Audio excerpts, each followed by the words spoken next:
All right, people, welcome back to the Kaiba Show. And this week, we got your two favorite sisters from South Africa. That's right. We got season 4 of Blood and Water out on Netflix. So let's get it.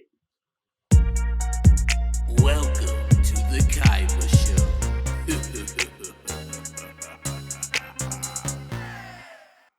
All right, people. So this week, we got season 4 of Blood and Water out on Netflix, our favorite South African based show.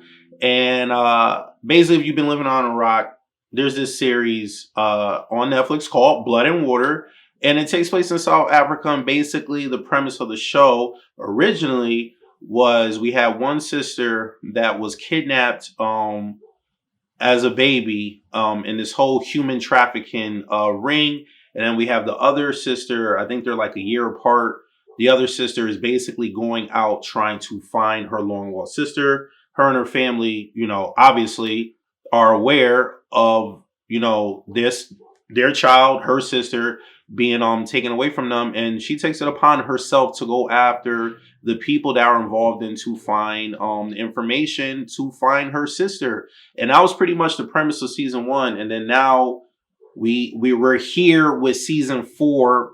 I've been invested in the show since then because of the premise of the first season, but the show has slowly taken itself in a different direction. And here in season 4, there's more high school drama scandal that is taking place on the show. So if you're into that soap opera, the soap operas, One Life to Live, General Hospital, uh, Mean Girls, like all that high school drama stuff, they added that in here because the show, like I said, where it started and where it's at now, it went in a different direction. I don't want to give too much away for season 4 so that you guys are ready for all the twists and turns that will take place.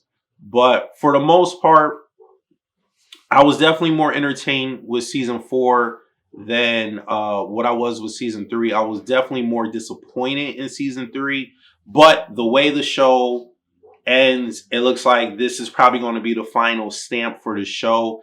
I don't see them continuing going forward. If they do, then they're just dragging it out right now. And maybe the ratings for the show is really well where it could get greenlit for another season. But I think they ended it on a good note.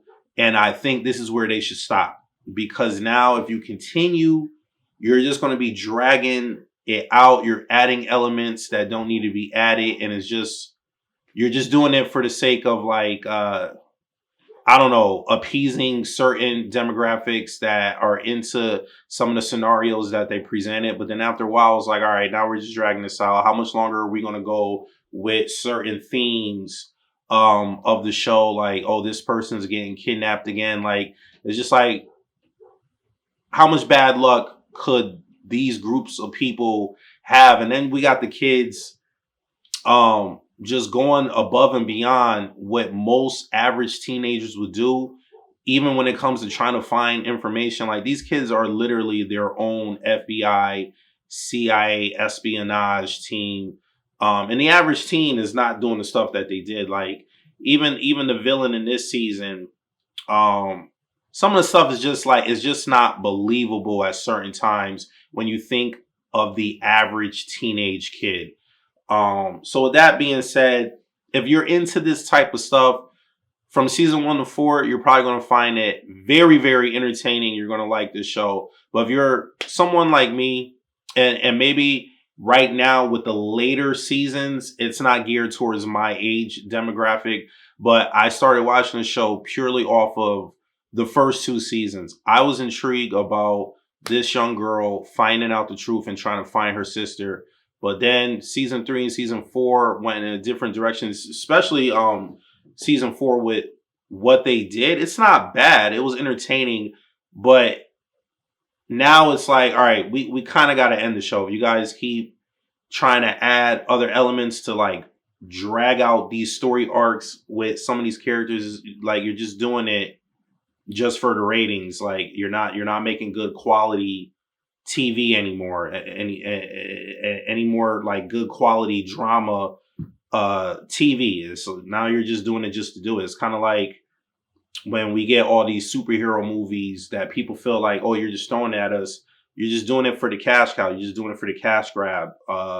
Now you're not producing good quality superhero movies, right? So it's kind of like the same thing with this. End it on a good note. Don't drag it out just to be dragging it out. Because then that's when you give out bad qualities. But overall, it was an entertaining season.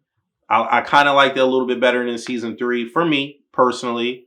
But it doesn't take away overall. This is a good series. So shout out to, my brothers and sisters out in South Africa doing their thing. And it makes me kind of want to start looking more into other African based shows and movies, just to show some love and get some support to my brothers and sisters across the pond. So with that being said, check out Blood and Water if you haven't. Like I said, for me, season 1 and season 2 are probably the best. Season 3 and season 4 are probably my least favorite. But season 4 was very entertaining. So if you ain't got nothing to do, check it out this weekend.